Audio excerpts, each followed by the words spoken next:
Hey there everybody, Gideon's Tactical here, doing a quick knife review for you of the Mora Clipper Military. So let's just kind of get right into it here. Mora knives are made in Sweden. You can see right here on the metal, it says Mora knives, made in Sweden, carbon steel. So all made in Sweden, both the sheath and the knife. And it comes with this very interesting Scandi grind. Now, I've never heard of Mora, and I've never heard of Scandi grinds up until about 6 months ago. And this grind was designed like 1,000 years ago or something, you know, and they use it in Norway, Finland, Sweden, and all up there in the north. And as you can see, it just has one bevel. There's the big flat piece right here, and then when it hits this curve, that is the edge, and it just goes straight down. There's no like extra little mini micro bevel or anything like that. So it's supposedly really easy to sharpen. You just lay it on your sharpening stone at that angle. You know, you're not having to like try and find the right angle. Boom, you just slap it on there and start going to town. So very sharp. That Scandi grind, you can get wicked sharp. I mean, you can shave with this thing no problem. So a couple specs here: 4-inch blade. Which isn't bad for a fixed blade. Now this fixed blade is not full tang, goes to about right where my thumb is, so it's about half the handle length.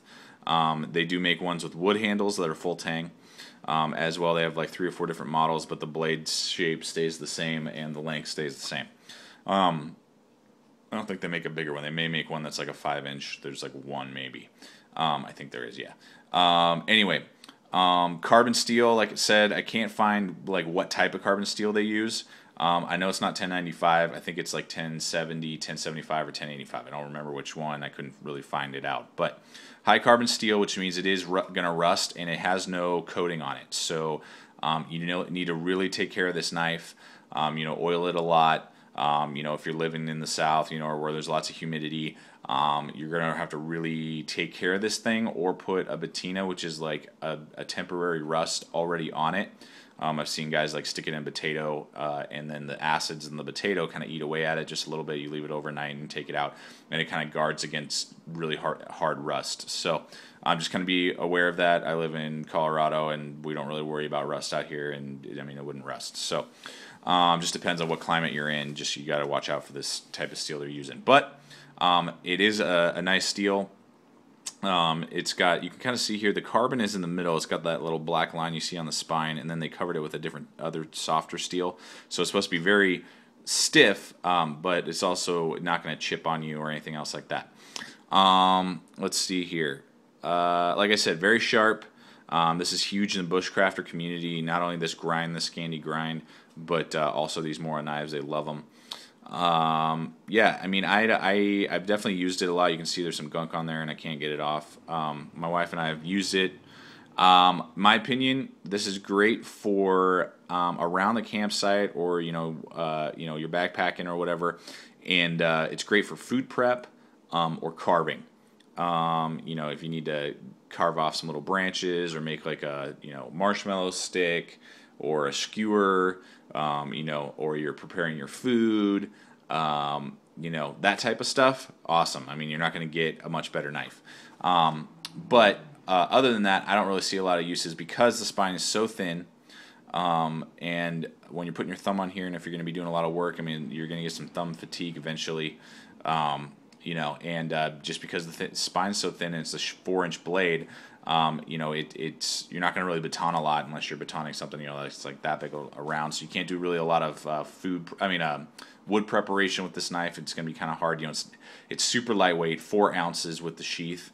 I have pocket knives that weigh more than 4 ounces. So super lightweight if you're counting your ounces in pounds, but that doesn't help when you're trying to cut branches off a big limb, or batoning, or just different things like that. It's not going to help because of that lightweight. Great for counting your ounces in pounds. A great backup knife, if you have like a big K-bar, or an SK5, or even like a Gerber camp knife, big rock camp knife. I'm just trying to think of some other options. This would be like another one to have with you. Those other ones can process the wood, and this one can prepare your food, cut maybe some really if you need like paracord cut, different things like that. The handle itself, black and green. They come in red and green. Red and black, blue and black, and green and black. And it's kind of like a Criton rubbery Kraton rubbery handle, good texture. It's not going to slip on you. Got a good finger choil right here to guard your finger. You know, I have large size hands and it fits great in the hand. You know, I mean, just definitely a good, nice size. Feels great in the hand. Good handle. No complaints about the handle at all. So I mean, that's it. There's really, you know, it's just no frills. The sheath itself, just kind of show you, drainage hole to kind of keep the water out and keep this from rusting. And this is hard plastic. I wish Mora had done a little bit better job with their sheaths, because I mean, it's hard plastic. It says made in Sweden, which is nice. They don't import those. And so what you do is you put it in there. You hear a little click, and then you got this little thumb ramp right there. You just grab it, push off, boom, it pops out. And I mean, the retention's good, and there's no rattle. It's not going to be rattling. You know, you can carry it upside down if you wanted to. And then you got on the back, you got this pocket clip. Sorry, not pocket clip. It's a belt clip. But yeah, you can clip it on a normal size belt, a tactical belt. It's not going to fit. And then you got some holes and different things like that. You could loop paracord through, feed paracord through like that. Just different stuff. You can maybe clip this onto some like larger molly. I know some of the packs, like Condor does some normal molly and then large molly too. You could probably get this through a large molly. But yeah, I mean, that's the Mora Clipper. Definitely not like a tactical use knife. I know they call it the military, but I mean, that's not a tack knife. I think it's just the coloring looks military, so that's why they call it that. I mean, overall, for the price, I mean, it's like, I mean, you should be paying more than like 20-ish bucks for that knife. It's 20 or under, depending on where you go and where you buy it from. So I mean, for 20 bucks, hey, buy one, try it out. I mean, it's a great backup to your other bigger fixed blades. You know, I usually have my wife carry it because it's super lightweight and she can handle it. You know, and with her little hands, and you know, it's just a good little knife for her and whatever. And if you don't like it, I mean, throw it in the drawer. It's super sharp. You can use it as a food preparation knife at home. You know, use it in the kitchen. You know, or just throw it in your garage, throw it in your car. Good car knife, razor sharp, so you can cut your seatbelt with it. Yeah, I mean, that's the Mora Clipper. Hopefully this helps you guys out a little bit. Great for bushcrafting. The bushcrafters love it. It definitely would not be my only knife I take in the wilderness overnight, for sure. Definitely I would pick, you know, a bigger, more suitable knife for that. You know, unless you're counting all your ounces and pounds, and you're not going to do any wood prepping whatsoever. So that's my opinion on the Mora knife. Hopefully that helps you guys out a little bit. Comment, subscribe. Thanks for watching. Remember, stay equipped and stay prepared, and I'll see you guys out there.